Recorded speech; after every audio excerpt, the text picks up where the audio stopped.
So this is the last salon in our series called Viral Cure, Making Sense of Internet Discourse. And this particular episode is entitled Gender, Politics, and the New Right.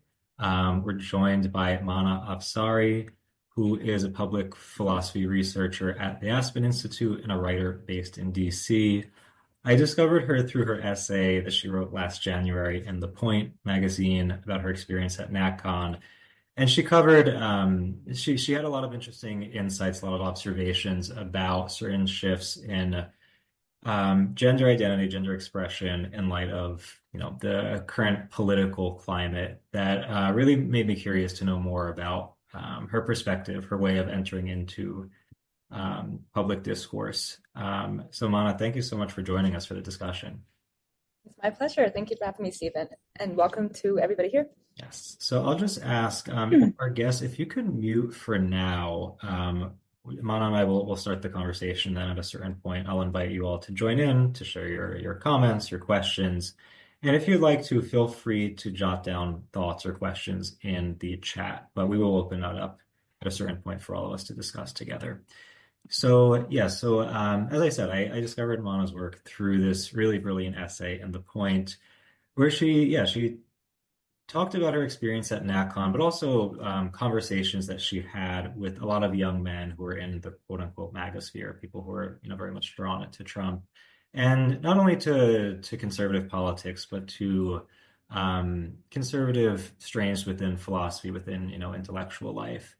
And I was struck by the fact that, her tone in this essay was not really patronizing, nor was it condemnatory. Like it was driven by a real curiosity and, in a sense, a generosity towards the people she was talking to. Like she genuinely wanted to understand what's going on, what is drawing people, young men in particular, in this direction, and what's there to be learned from this.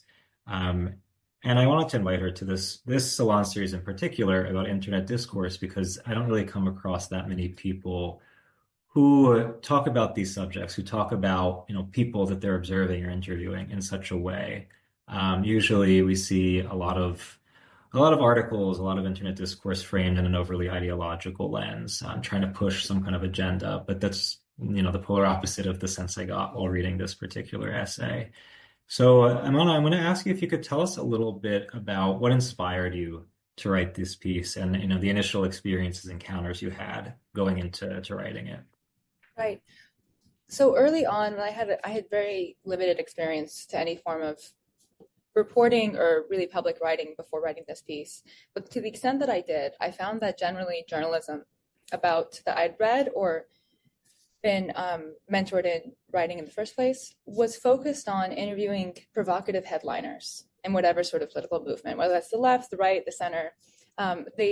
Journalism focuses on people who are mouthpieces for a movement. So the most high profile people, and generally those people, what they'll have to say may be entirely sincere, but a good deal of the time it's an advertisement or positioning. And I was most interested in people who don't get interviewed very often, which tend to be sort of grassroots people in a political movement, people who are interested in the ideas and typically have much more sincere motivations, right? Or at least can be more honest about their motivations. So in speaking to people who spoke to me off the record, or many who spoke to me perfectly on the record about how they felt about Trump or the new right, it was just a lot more revealing as to what the dynamic is with Trump. Because frankly, a lot of the intellectuals that now orbit him kind of devised their ideas about him as they go. And they're sort of jumping on to the new right. But for people who are sort of there from the beginning, or for whom it's the only movement they've ever really known in politics, I was much more interested in what motivated them. And the reality is that they're entirely overlooked for the most part. They're not the most interesting people to interview for most major publications. I'll also add that a lot of the coverage of the new right, or in general sort of right-wing politics since 2016, certainly before, but ever since sort of the shocking dynamics of 2016, has been generally zoological, treating people who are interested in this movement or part of it as behavioral subjects to be studied and scrutinized, as opposed to, personal subjects who have ideas and feelings, some of which might be rational, some of which might be less grounded in logical argument. But that's true of any movement, right? So I thought a lot of these pieces talk about how they dress, how they act, but not what they think and why they think it and how they feel. And so I was interested in having I think humanizing would be the wrong term, but I was interested in approaching them as people who have opinions and hearing out what those opinions are. One benefit of the format of the piece is that, so often in our public life, you only hear somebody's opinion if they're writing an op-ed about it or they're tweeting something inflammatory. And I thought I prefer to give people a voice for their opinions, however well formed, through the medium of an observational piece, so that it wasn't an op-ed. It wasn't about whether we disagree or agree with this young man who says that you can't be ambitious in the Democratic Party. It's an important piece of information that he thinks that, and evidently a lot of other people do too, based on the response to the piece. So there were several aspects of this that I thought allowed for both a critical but also sympathetic distance. And so that's what motivated me. I just realized that so much of the journalism I had read about different political movements that I was acquainted with or just had heard of seemed to always miss the mark somehow. It was often about, and even post-election analysis has been like this, we focus so much on like scary intellectual thinkers that may or may not be influencing certain people, but I don't think that's really where the energy is. I think the energy is wherever, where young people are, where people who have no motivation but to be interested in these things, aside from their genuine motivations, go, as opposed to people who, are seeking more followers, more political influence, whatever, right? So it's partly a focus on underlooked people and underlooked phenomena, or overlooked rather, and partly an interest in actually engaging people as rational beings when we tend to write them off as different types of phenomena, whether it's like the hillbilly phenomena, whether it's like everyone is bigoted because they're interested in Trump, or whether it's some other explanation that's all too easy. Yeah, and I mean, you can see this, especially, I mean, earlier on in the piece, you talk about a lot of commentators who are saying, oh, it's because of the bro whispering podcast that these young Right. men are being easily manipulated, that they're, I mean, implying that they're not intelligent enough to arrive at these conclusions on their own with actual reasons. Yeah. As you said, like it regards a real, yeah, like it requires a real respect for the intelligence, the rationality of the people you're trying to Yeah. understand, but Yeah. also this like willingness to encounter them on their terms, to understand that Yeah. perhaps they have reasons that I don't know, that I don't get, and that I'm going to need Right. to do some work. Right. Need There's to, yeah. there's a kind of idiom in a lot of journalism that I think is really misleading, or at least in our self-understanding as educated liberals, that leads many to believe that intelligent people can't be wrong. Mhm. It's just it's if one is sufficiently educated or enlightened, then they can't. I mean, but history, I think, really shows us that plenty of intelligent people can be deeply wrong, or come to different conclusions at the very least. So there was directly what triggered the piece was partly election analysis. That was I had already had done a lot of the reporting. I'd already been sort of steeped in this world enough to sort of know what was going on. But a good deal of the election analysis really did imply that Gen Z was illiterate and reactionary, and that was the pretty much the entire reason they became interested in Trump. And I just remember even going back to 2020 and then 2016 as a college student, I always felt that it was a disservice to liberals and leftists to treat the Trump phenomenon or Republicans in general, or anyone who really was oppositional to them, as subjects they were better than engaging with, that weren't worth engaging with either because they were too bigoted or too dumb. And I thought, well, we're all citizens here. We're all like, or even parts members of the political community. It's not even about citizens, but these are your fellow citizens. It's worth understanding what motivates them, even if you don't like it or agree with it, because we're all part of a shared project here, and they're not going to go away if you ignore them. And evidently, that wasn't the case, right? So I mean, I think this time around, there's been a different reaction to the election results, one that's driven more by curiosity and just partly resignation, but partly understanding that you have to work constructively with your fellow citizens toward a shared project, even if they made the wrong choice, in your opinion. So, I mean, I do want to focus on your actual observations of these young men Yeah, drawn towards these kind of political circles. On one hand, you recognize this attraction to narratives of greatness, especially with young men who feel like there's less cultural esteem for men who aspire to accomplish great things, to take risks, to venture into uncharted territory. But also, I mean, the actual opportunities available to men to pursue something great.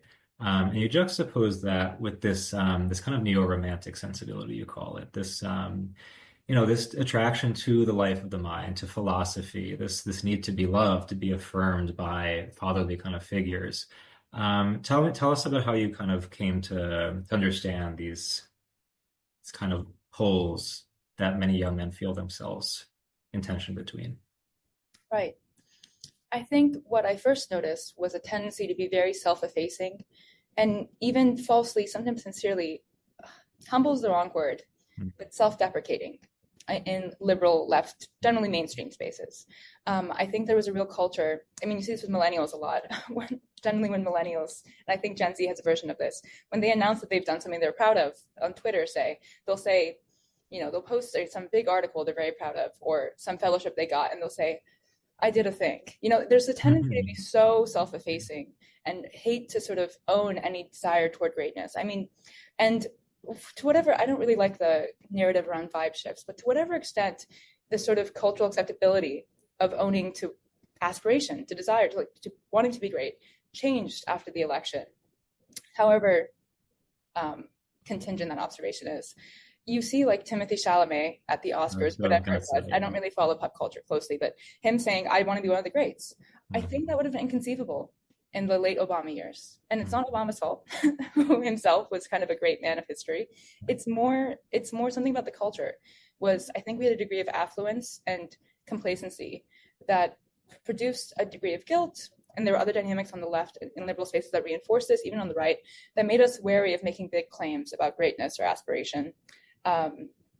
And yeah, so I think that that's part of it. There's a reaction to that. And, whereas many thought that sort of there were all these articles in 2012 and that era about how the social media generation was among the most narcissistic and self-absorbed and entitled that had ever existed in history, which is a big claim.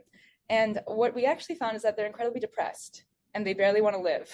And COVID made that worse. And most of them are drawn to, not most of them, but many are drawn to rotting in bed all day, as they call it. And they lack a desire to really go out and achieve things. And I think Gen Z, speaking as one, is like often paralyzingly neurotic. And what was needed and what Trump offered to so many young men, I think, is a culture of aspiration, of like pneumatic drive, of being sort of unapologetically interested in living a good life, however they phrase that in their terms. And so similar to, I think part of the romanticism is a rejection of sort of cynicism and irony that really characterized a lot of mainstream spaces, including left-wing ones very often. So I think my observations about greatness started by experiencing, like being very earnest and sincere, not necessarily thinking about greatness for myself as a young person, and find that on the left and liberal mainstream spaces, a lot of basic aspirations, even aspirations normal people would want, like not to be Napoleon, but to be married and have children, were kind of looked down upon or not. It was sort of unusual to express those aspirations. Even still, when I spend time around many of my sort of liberal or left-leaning friends, and I mentioned that I want to have children one day, they're so surprised. And that's like more of a normative claim. Sure, you could be surprised that it would be a good idea to have children, and you can have a logical argument about that. But the aspiration itself seems so bizarre. But whereas in sort of like right of center circles, I think you could really say almost anything and people would be like, that's cool. There's something that you're aspiring toward. Now, I don't know how that culture is changing, but it was very evident to me that while I was looking for a set of values and the ability to sort of want things and not have to apologize constantly for it, many of these young men had aspirations that sort of approached more these sort of very lofty theories about great men. Some of them sort of veered into megalomania. I mean, there's so many different types of this, but as one man put it to me, there was nowhere else that had the vitality and vision of right-leaning spaces. And plenty of young men who were listening to Kendrick Lamar and between like 2012 and 2016, who were like pretty liberal, raised by liberal parents, didn't care much about politics, felt themselves sort of pushed into a corner where this was the place that they could be most sincere about their desires and needs, even as men, right? I think it became very clear. The term toxic masculinity, as Richard Reeves put it to me, sort of came into the discourse around 2016. Yeah. And it became very clear very quickly, if you want to talk more specifically about gender, that for any guy, no matter how sensitive, the best way, the only two things you could be were either toxic, aka masculine, or feminine. Those were the two options. When one described what a good man was, it was always nurturing, thoughtful, caring, considerate, self-effacing, things that we often think of as feminine qualities. Whether we should or not, it's a different question, but they weren't qualities like protective, providing, ambitious, right? They were not qualities that maybe more often speak to young men, but it was basically like, if you're sort of an artsy young guy, you can't be masculine in most conventional spaces. Whether that was true or not, it's a different question. But that is the message that they sort of picked up.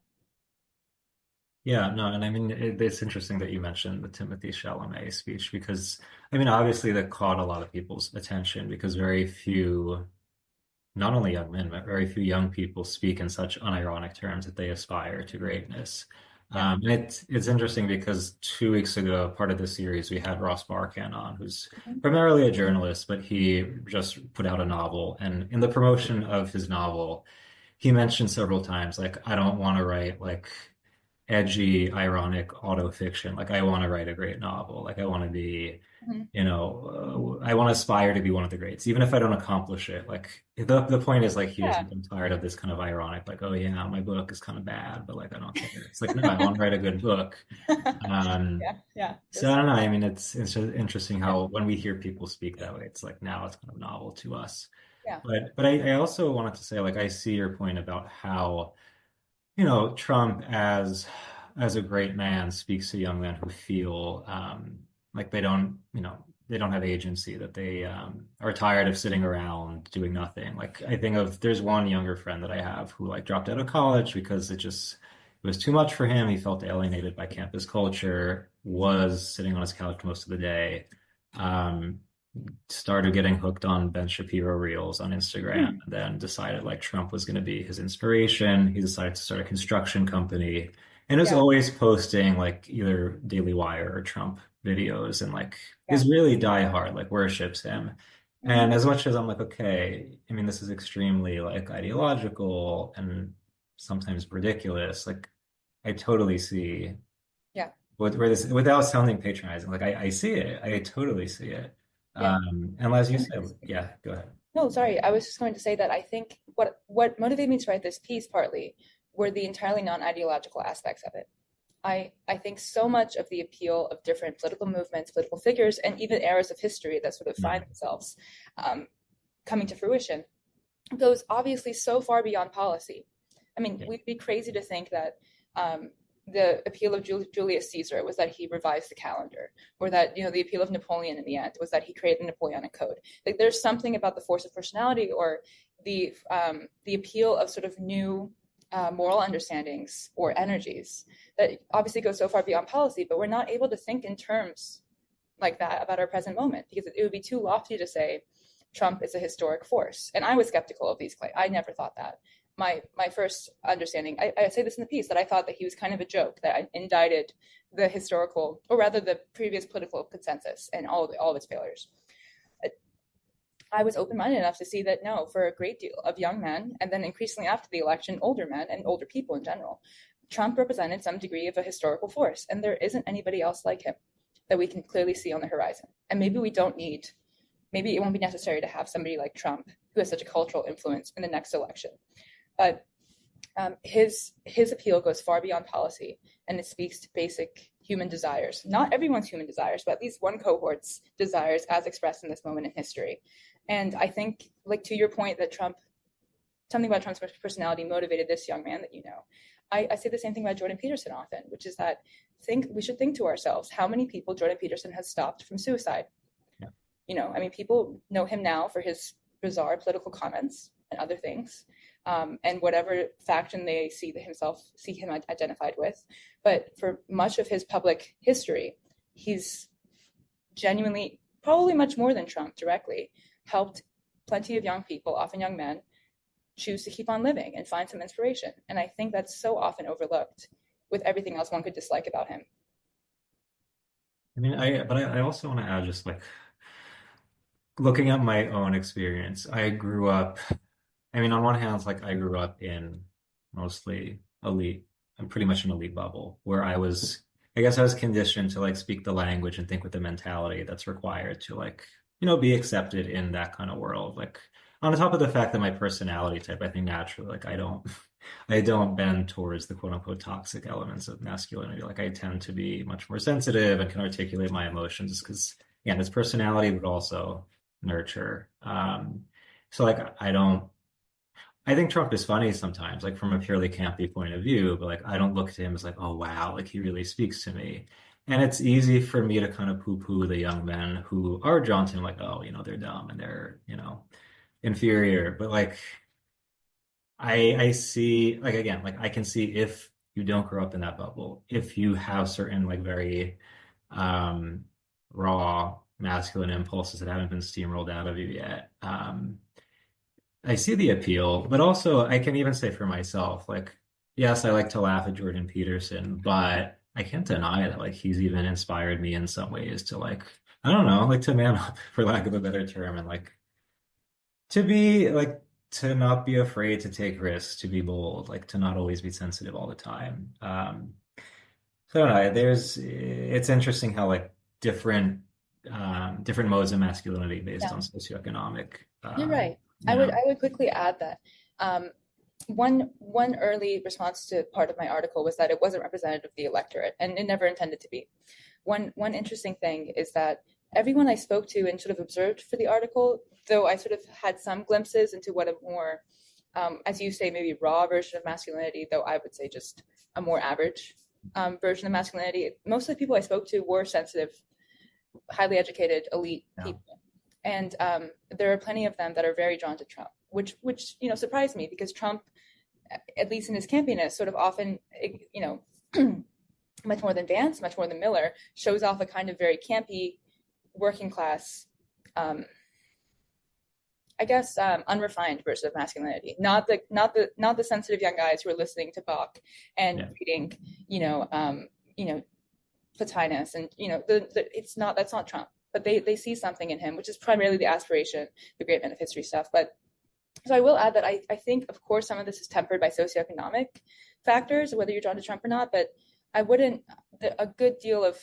highly refined young and old men have found themselves more and more drawn to Trump as a useful vehicle, or so, as someone inspirational, even if different from them temperamentally, um, you know, for their sort of political desires and impulses. And I will say it's not just one mode of masculinity. Of course, there's plenty of masculinities that don't find expression in the Trump movement and don't like it at all. That's obviously the case. I will say that I think broadly, though, the left is still contending with how to embrace more than one or two types of masculinity that are highly prescriptive and very narrow. And there was a great piece in the Times a couple months ago about how, based on surveys and sort of respondent input, they found that people generally don't want a prescriptive or narrow masculinity, whether that's negative, as is often the case on the left, or overly kitsch and positive and limited, as it is on the right. They just want a broad and positive masculinity. Yeah, that's what many men just want. They don't want it to sound extremely negative and say it has to be, it's irredeemable, and only in a couple of cases is it not toxic, and not on the right either, where it's like you only are a provider or a caveman, or like a Don Juan or a Christian patriarch. Like most people want a pretty broad and positive version, and I think that's what most of those sensitive young men were responding to. Just any positive version of masculinity. Most of them are not, sort of Lotharios. Most of them are not hoping to be billionaires with gold encrusted ceilings. Like they just, I suppose, don't want to be judged from the start as irredeemable based on the fact that they're men. And I would say that other guys who are drawn to Trump's sort of class clown persona, maybe more, less elite individuals, it's an entirely different phenomenon. But I wouldn't underestimate the extent to which sort of refined, sensitive, sophisticated men are drawn to Trump, because there's definitely that dynamic. Yeah, no, that's an interesting distinction to make.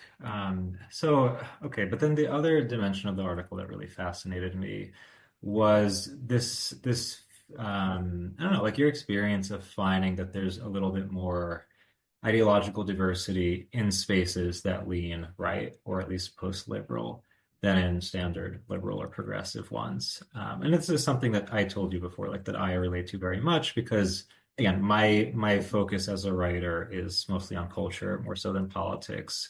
But I mean, if I had to get down to it, no, like my politics don't necessarily lean conservative. I think on a metaphysical or cultural point of view, yeah, like certain moral beliefs I have would be categorized conservative. But the reality is, when I've tried to publish work in left-leaning publications, they tend to be much more strict about, I don't know, like there's less flexibility with certain ideas. Like you can't publish something that might be a little too right coded.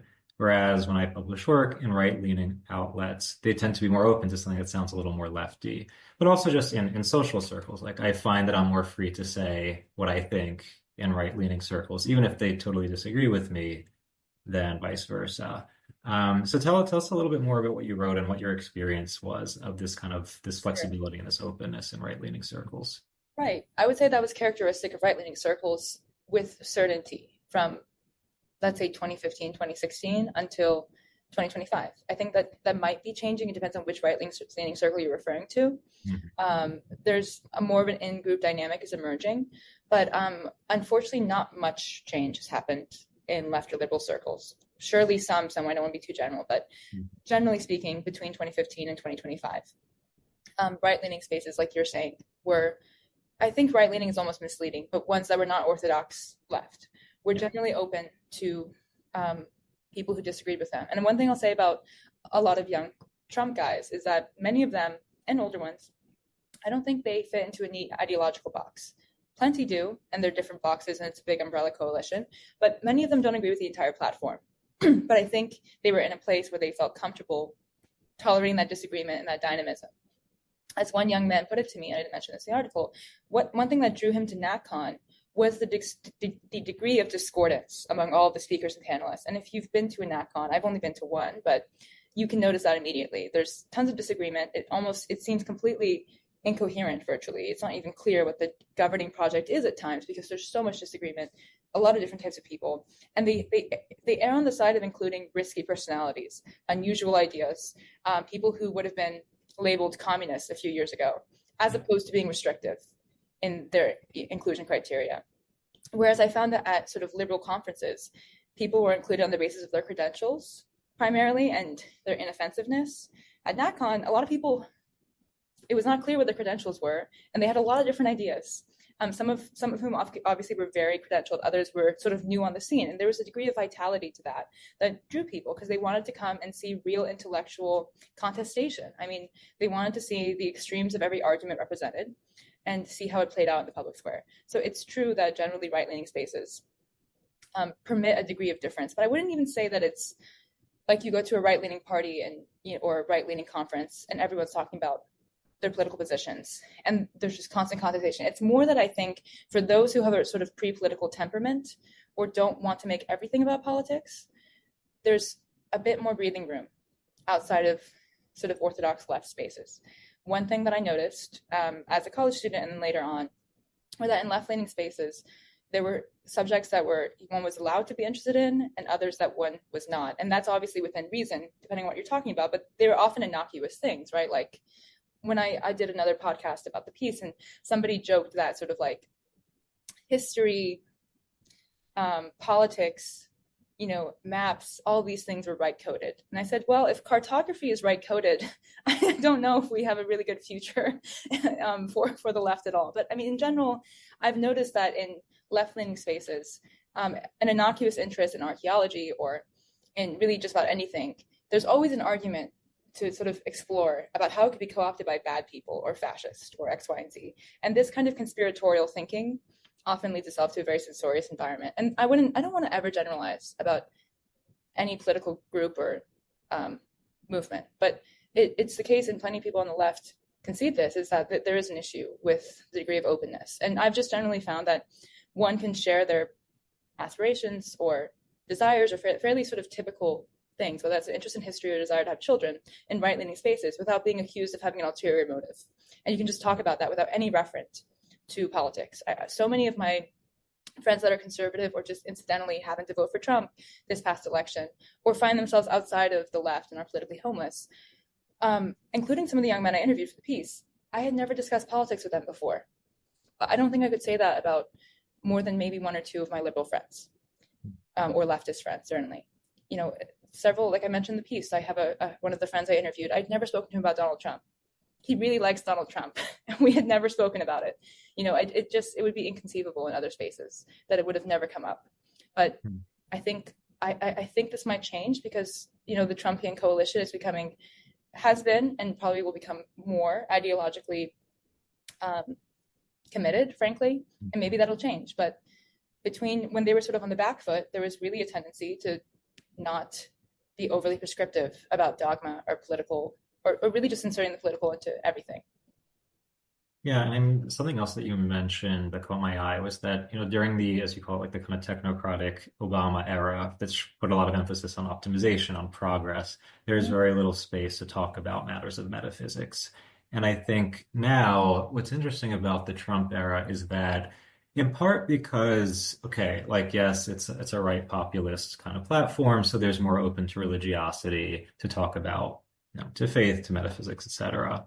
But also the fact that this is an iconoclastic kind of administration, that it's all about shattering norms, calling things into question, being outlandish. I think, yeah, like that definitely does open up the door for people to revisit or to rediscover certain metaphysical concepts. My fear is that, again, which happens with a lot of the time with right populists or authoritarian leaders, is that they co-opt this language of the metaphysical, of the religious, and end up replacing it. So it's like, yes, Trump, I'm going to bring more, as Trump, I'm going to bring more religious freedom, and I'm not going to persecute you for your beliefs, but I will propagate myself as a quasi deity. Yeah, right. Because I see it in my friends who actually worship him. So there's this interesting tension between like, okay, there's more space for the metaphysical, but also the political presumes that it can fill in that metaphysical vacuum. So yeah, say a little bit more about what you observed about this kind of space for the metaphysical within the current era we're in. Right.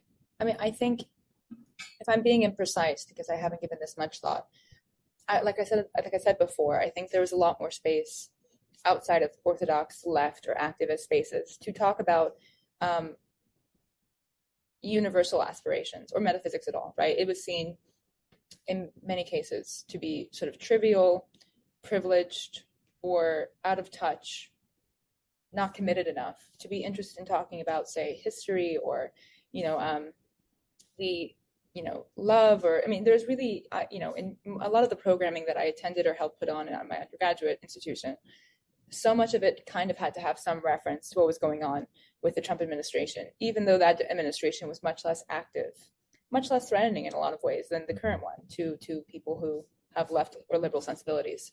But the reaction was even more pronounced, and so it was difficult to talk about anything without reference to Trump, even Agamemnon in my Greek classes. So the intellectual vistas were totally closed off outside of people who happened to be conservative because they were less alarmed about what was going on.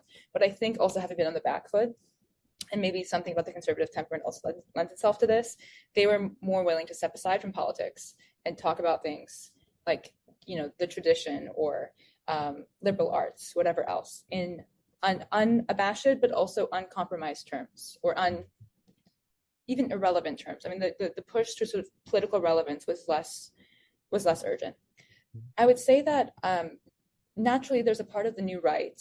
So many think it's probably the majority part of the new right. I don't know if I would say that. That's much more revolutionary in its flavor, and it's very similar to sort of left activists. In fact, many of them come from the left that are fairly revolutionary in the new right. Those tend to be some of the populist elements. Those tend to be some of the racialist elements. Those tend to be just those that have a radical agenda that I think wouldn't necessarily represent your typical Republican. And I would say those people probably have a hard time talking about any subject without reference to politics. And they're the ones who tend to worship Trump in a way that say is not consistent with traditional religious ethics or even religion, in a way that approaches idolatry, shall we say, even if imprecisely. So, of course, I think many people on the right who have a genuine commitment to either their religious background, their metaphysical concerns, or just good and noble things that they were able to talk about more freely on the right, which is what drew them to it or what kept them there. Of course, I think they're concerned by some of the idolatrous or intense, authoritarian elements of the new right and of sort of Trump's reign. But they're either working through those issues live, or they understand that they don't see another alternative at this point, because the left broadly remains sort of hostile to the things that they're interested in preserving, whether that's traditional religious ethics or just fairly reasonable consensus beliefs from a few years ago, right? I mean, I think it's constantly about political compromise, and I would say there's a lot of discontent in right-leaning circles about some of this stuff. but like any other movement, it's diverse and complicated. But in terms of metaphysics, yeah, I think you're absolutely right that great and lofty narratives, however important and ennobling to the human spirit, lend themselves to dangerous cults of personality, um, dangerous replacements of important non-ideological human phenomena like religion, metaphysics, ethics, community, etc. Yeah, no, it's interesting, like when you bring up this distinction between within religion, like I think on one hand there is the metaphysical, the cosmic sensibility that personally I think Trump is more amenable to than the mainstream, like establishment left. Ethically, because I mean, I think there is you have to I create a distinction between like the metaphysical and the ethical dimensions of religion. Ethically speaking, I mean, there's barely any alignment. I mean, maybe a little bit, but I mean, someone who's been divorced several times and who speaks in really Yeah. vulgar ways, it's like it's Mm-hmm. interesting to me though that like I remember during the 2016 campaign, I was having a conversation with, I mean, two older white women who were like, very standard Democrats. And when I mentioned this point about like, okay, metaphysically, as a Christian, I see where there's appeal within the Trump camp. And they were super scandalized. They're like, what do you mean? Like, he's so immoral and against Christian values. It's like, okay, but how are we defining that? I think our cultural and socioeconomic orientations really shape the way even we think of what are traditional religious values, you know? Yeah, right. I suppose there's two dimensions to that, which is that I'd be interested to hear more, maybe another time, about what metaphysically is appealing from a Christian perspective about the Trump phenomenon. I think the argument I made in the article was more along, because I do think there's an interesting case there, of course. The argument that I specifically made in the article was that um, for a period of time on the left, and I think this is less true now, or in mainstream institutions, it was just difficult to talk about metaphysics at all. Yeah. I don't mean just metaphysics in a highfalutin way, but really anything, any topic that was not politically instrumental and in Exactly. resistance or toward the utopian horizon. And that was very difficult for people who came in liberal, leftist, or apolitical, who still wanted to talk about things that were more human than political. And there can be a fundamental disagreement about whether everything is political or not. I'll put myself on the side of the fact that I don't think it is. And I think that's what made the article so interesting, is that I didn't treat it as a purely political phenomenon. Because even if you think everything's political, the human interests and human motivations at work in the political will remain interesting nonetheless. And that's what I think is Yeah. compelling about this. As for the Christian thing, this was interesting to me too. So I asked several people I spoke to, and I'm not saying that their opinions are representative, but I have heard this argument several times now, which is that in seeing Trump as kind of like a flawed messiah or a flawed sort of like king, who will help the sort of American empire or republic work in the interest of Christians, I think most conservative Christians who've thought about it I don't know about deeply, but they don't have sort of a reflexive love of Trump and overlook all of his flaws.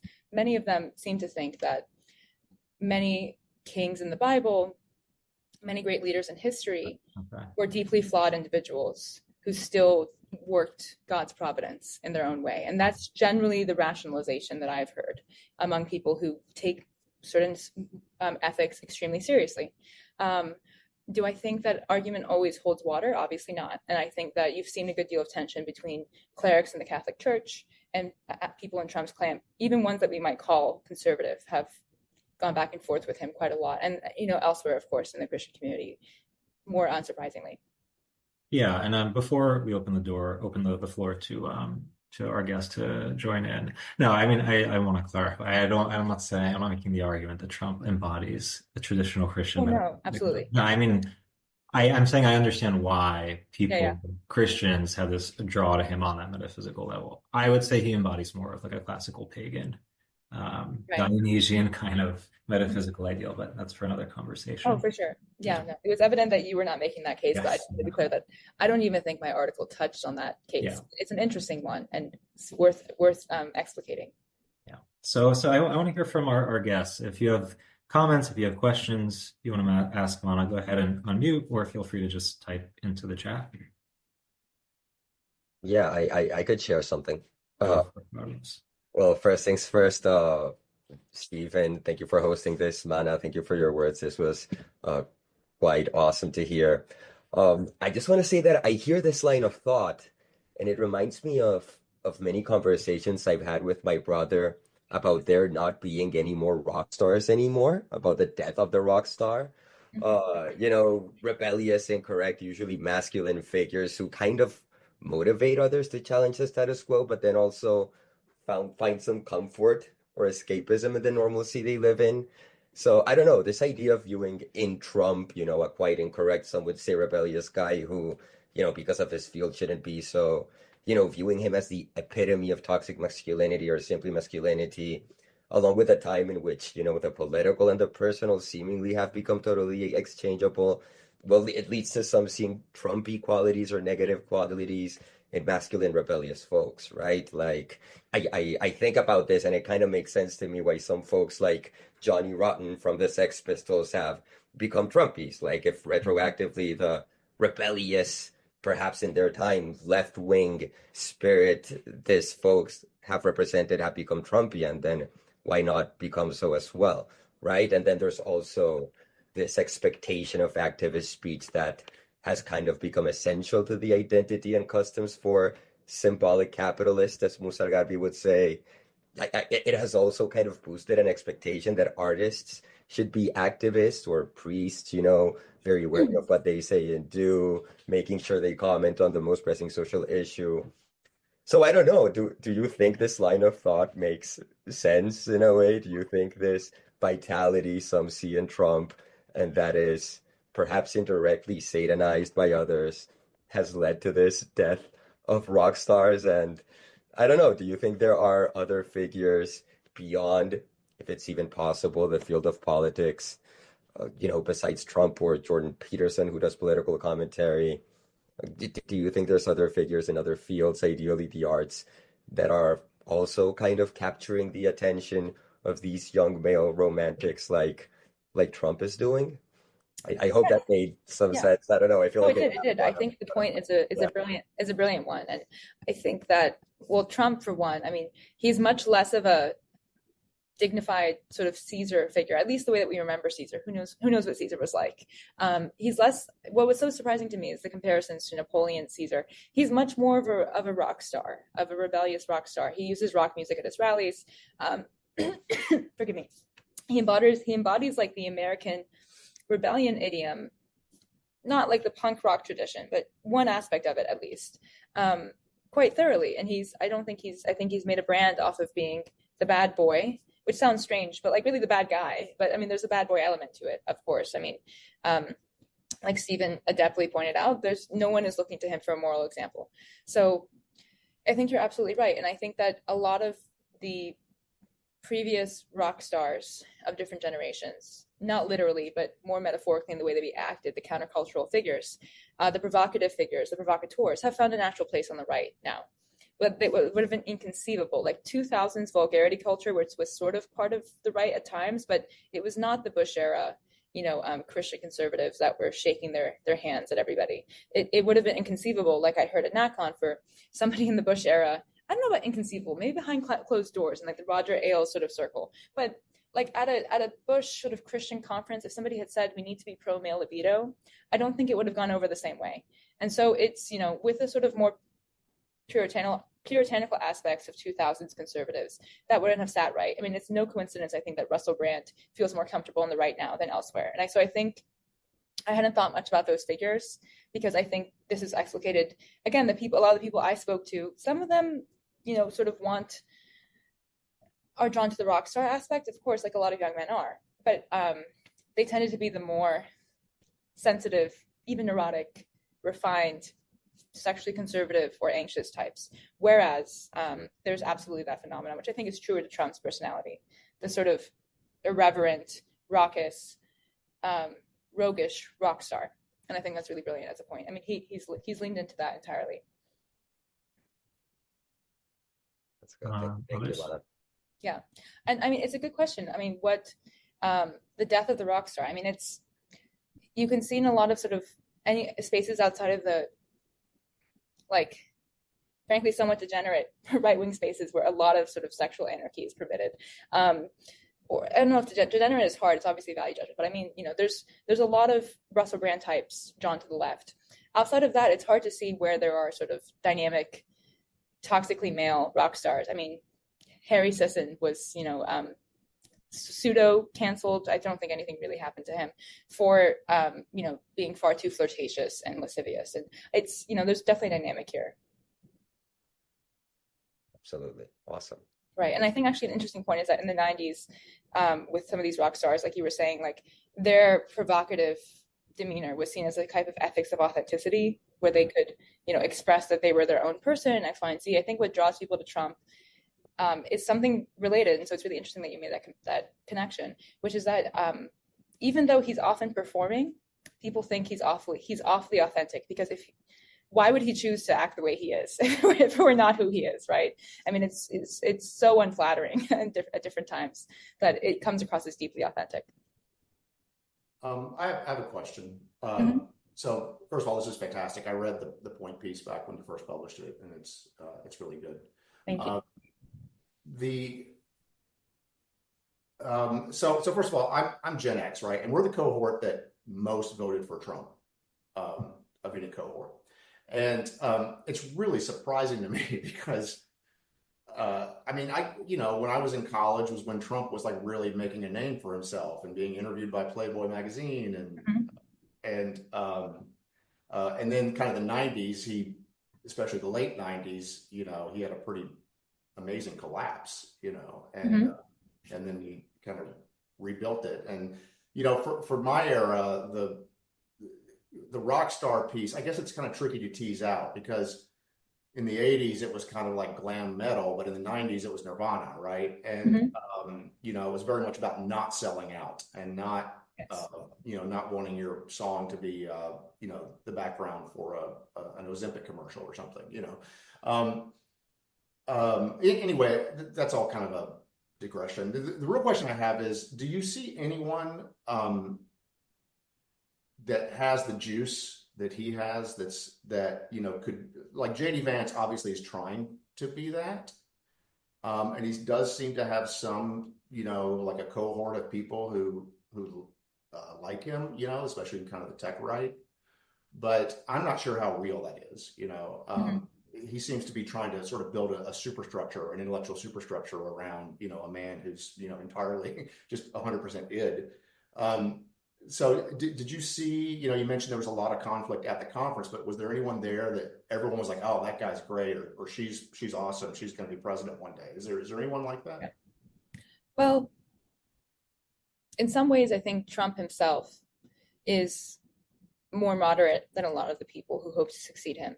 I think there's a real possibility or risk that more strident and frankly frightening ideological movements try to make a successor to Trump. I think Vance has the understanding that Trump's movement can be turned into a policy vehicle that could succeed him, indefinitely. But I think Vance probably knows that the appeal of Trump goes far beyond policy, and all these like catchy phrases like industrial policy or economic populism or the multi-ethnic working class, like these are all just catchphrases, and it's largely about this man who appeared at a certain time when we were looking for somebody to sort of shake up the dead consensus, and it has a lot to do with him. I mean, is there somebody else? Like, yes, I do think there's strident ideological successors who will play for increasing relevance, as they already are.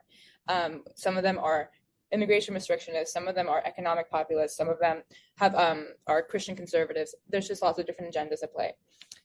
What I think is the real question is, show me the sort of moderately known celebrity and businessman with a 50-year footprint on American culture who is ready to run for office. It doesn't have to be that exact template, but in terms of popular charisma, it's a very, there, like somebody said in my article, nobody like him has ever existed and nobody like him will ever exist again.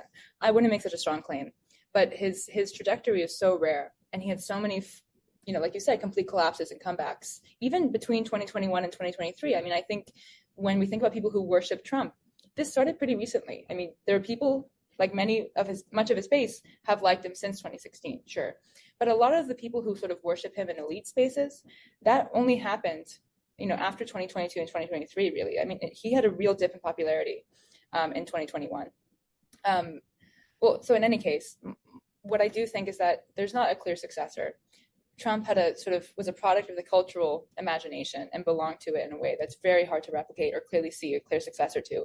There are people who hope to formalize that appeal into policy for very obvious reasons, and then there's people who think that Trump allows them to finally pursue the project that people deemed too regressive before, whether that's kind of like a racialist idea of the United States, whether that's repealing, advancing a more Christian conservative idea of the country, or Christian nationalism, or anything else. But I don't think there's a clear successor. I think what we'll have to contend with is that Trump didn't begin American decline. Or America's lack of self-confidence, frankly, or the crisis of liberalism. He came along and exposed it, and it was already quite obvious to those who were willing to take a look around. So I think what we'll really be contending with after Trump, I mean, I'm frightened about the time that comes after Trump, frankly, because we're going to have to stop blaming our problems on him. And I mean, that it's everybody, liberals, leftists, and conservatives. Any others want to jump in? Comments or questions? I haven't figured out yet if this is a comment or a question. But when I lived in the UK, I used to work in politics there, and there was a definite sense that, there was a culture among people that politics was not about policy or ideology. Politics was about how you interface with your every single day life, like giving your kids meals and driving them to school, and where you lived and what your window looked out onto and what you ate and where you drank and all these different kind of cultural parts of life. And that was creating this sense of identity around like who a labor person was or who a conservative person was. And then there was also this sense that the newer people that were coming onto the scene were much more American style and almost transactional with how they viewed parties and things like that as just sort of ways to advance either specific objectives or to gain a specific amount of power. And it was interesting that those people who had no identity tie to the party, and these are all parties you have to opt into in Europe, like you have to pay money, sign up, all these different things, not the way it is in America. They were the people who were like so about it, so polarized. And then the people who were like this is my whole life. I am a labor person. I am a labor grandmother, and I'm a labor first, and I'm a grandmother second, and maybe I'm a human third. And they were the people who were being more interested in going to Greens, or more interested in going to Reform, or more interested in not voting. And their political allegiances would kind of shift. And I don't know. So do you see, like, if there was some sort of dead set culture like that in America where the everyday mundane was political, do you think that Trump would have been able to make it the way he did? Oh, that's a good question. I'm not sure I'm not sure I entirely understand the question of the mundane being political, but I do, maybe one related point, and forgive me for not totally catching on, is more that I do think, without pathologizing it, I do think a lot of politics is temperamental to individual people. I do think that there are personalities, and you see them on the new right, and you've seen them on parts of the left, that are broadly looking for dynamic and complete overhauls in terms of change. And those personalities tend to move from political identification to political identification. Some of them remain deeply committed to whatever sort of revolutionary posture they've adopted. Others do constantly switch around. I mean, the number of former Bernie supporters who are in the sort of Trump world, even in the administration, is surprising, to say the least. You wouldn't often, you kind of will see that in the old right, but not really quite as much.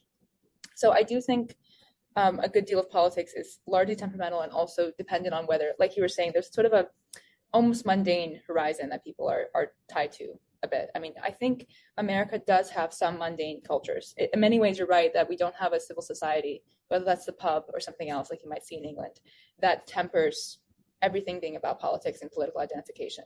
But I would say among the people I know who are have really, rewarding careers, or are deeply involved in a religious community that has a firm historical and ethical grounding, or any number of other sort of things, even people with children, they don't tend to identify so strongly with political movements, as is a banal and obvious point, but is very much the case. I think one like one dynamic both on the left and right is the number of nonprofits and NGOs or political machines that exist to give, well, they don't exist to give jobs, but they do often give jobs to people who are young and looking for ideas and hungry. And I think one aspect, one benefit of working in the private sector or working, at a mainstream nonpartisan organization like my own or others, is that it can be a de-radicalizing experience to live and work with people who aren't all committed to the same political vision or religious vision or, um, what other sort of private conviction you may have. And I think many people, it's to the extent to which much of the Trump apparatus and previous leftist apparatuses too are predicated on people's political commitments being their day-to-day life, and there's no sort of mundane exception, is alarming, and I mean also quite dehumanizing in some ways. I hope that was helpful, but please feel free to elaborate. Interesting. Any last comments or questions before we wrap up? Yeah, I have, I guess it's kind of a question, but thank you both so much for this talk. I've actually spent the past 6 months immersed in a pretty big reporting project on right-wing art scenes, hyperlocally connected to New York. And I guess something that I've kind of come across is how there's such a lack of cohesiveness among the different, sectors of artists and young people trying to platform certain messaging through the arts. And I guess I'm curious just about, Stephen or Mana, either of you, what you think, where you see a sense of cohesiveness, if you see that down the line, and I guess not even just in terms of the art scene, but art and intellectual scenes on the right. Well, I mean, I'll quickly note that I think most of as time has gone on and the sort of new right movement has found itself institutions and different types of expression, a lot of it's intellectual, but primarily it's artistic activity, doesn't tend to have a horizon that's not political. And I think that's very deadly for any real artistic or intellectual project. And it wasn't the case earlier on. But I will say I'm not really connected with the scene in New York. And I know Stephen, knows much more about what's going on in New York, so I can lend that to him. Yeah, I mean, I don't know. I mean, the business of dime square think pieces is it's troublesome territory, in addition to being passe. But yeah, I mean, I can say this, I wouldn't be able to say the things I say without what's going on in the New York scene. So I'm indebted to it, and yeah, a lot of interesting and fun things have come out of it. That's a big part of what's drawn me to it. Not just that there's, it's intellectually stimulating, but there's a playfulness that's been missing from the kind of self-serious Yes. nature of the discourse that's taken over the last couple years. And again, just personality wise, I'm drawn to that kind of buoyant, playful, fun way of talking about things. But the fact that it is first so I don't know, it's so all over the place. There isn't a real foundation. But also that, I mean, I have to say, a lot of people's interest in it is pretty self-indulgent. There isn't a real commitment to the common good. That has made it go into some scary directions. I mean, some scary as in actual fascistic, but also scary in the sense that people just act like total idiots and can be very misanthropic in that bubble. So yeah, I mean, I'm kind of happy that it's fizzling out, but again, I can't pretend that I'm not indebted because again, politically, I'm not that out there. But I think because of the fact that the last couple of years we've been so it's just been so stifling. You can't say anything creative or outside the box. Someone like me had to cling on to that kind of phenomenon in order to say anything. But again, I'm not naive at all about what's become of it and what its ultimate trajectory is. So, yeah, I mean, yeah. It's difficult to balance the sort of ludic creativity you need for a vital intellectual and artistic movement with a degree of moral seriousness that most often artists, but especially people in that scene, lack and offer, they have a moral antipathy and a misanthropy and all the rest. But one thing that might be helpful to you, Jacqueline, is that Matt Gadsden wrote a piece in Compact a couple years ago about the Dimes Square scene and how it sort of fell apart and how it started as like a place where people could gather and have a degree of intellectual freedom, kind of like actually existing liberalism. I don't think he uses that term, but really like a place where people felt they were farther away from censorship and stifling, and they weren't, just like Matt, very conservative at all, at least at the time.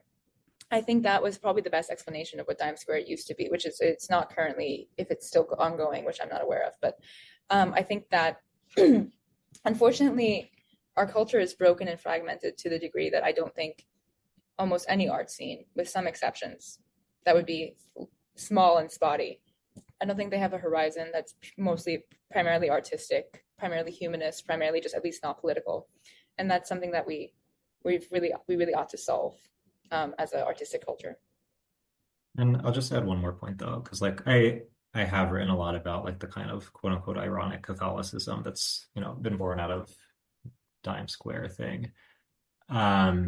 And again, like to me, it was interesting that people are exploring the aesthetic dimensions of Catholicism, but my big issue is that like it was not practiced in a truly communal setting. Like it was very much like, oh, I read Huysmans, and I think it's like crazy how he has this like trad Catholic aesthetic. Or I went to Latin Mass and it was, you know, the incense, and I wore a veil. Like there's no sense of commitment to a community where I'm responsible for other human beings, but Yes. also where other people are witnesses to me of the faith.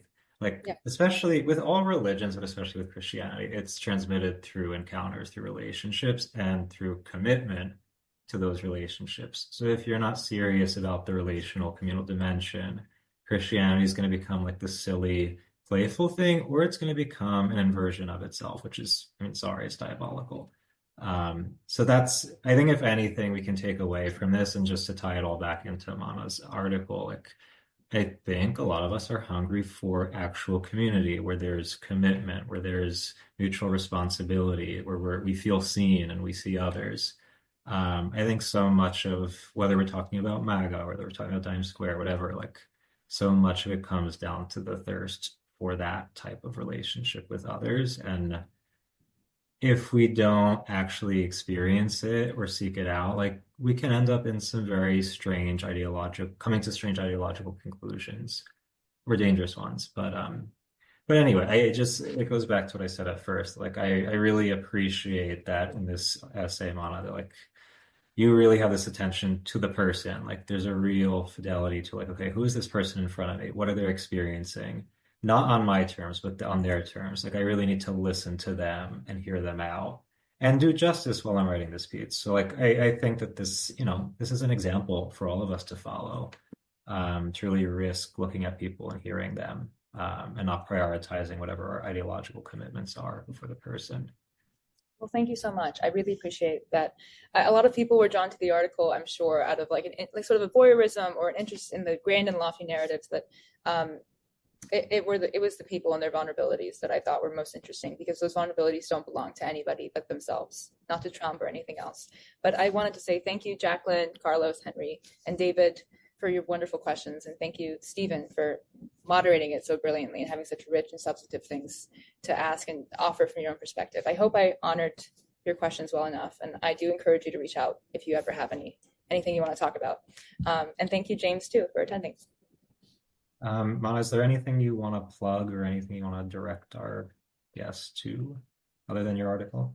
No, nothing in particular at the moment, but feel free to stay tuned. And I, just have heart. I hope part of the lesson of this is that while there's plenty of ideological noise, especially on the internet, I think most people are good and just want to be loved. And I think there's a lot of reason to have heart in our country and have more democratic faith. Well, on that note, thank you again to Mana and to everybody who joined in. So this is the last in this particular salon series, but there are lots of salons going on at Interintellect, so make sure to check them out. Also, I'll plug my own platform, Cracks in Postmodernity, which some of you follow, some of you contribute to already. or those of you who are in New York, we're having a party next week for our zine launch. We're releasing our third volume, so make sure to order that. But thank you again to everyone for joining us. Yeah, thank you all. All right. Have a great rest of the day. Have a Thank beautiful day. you.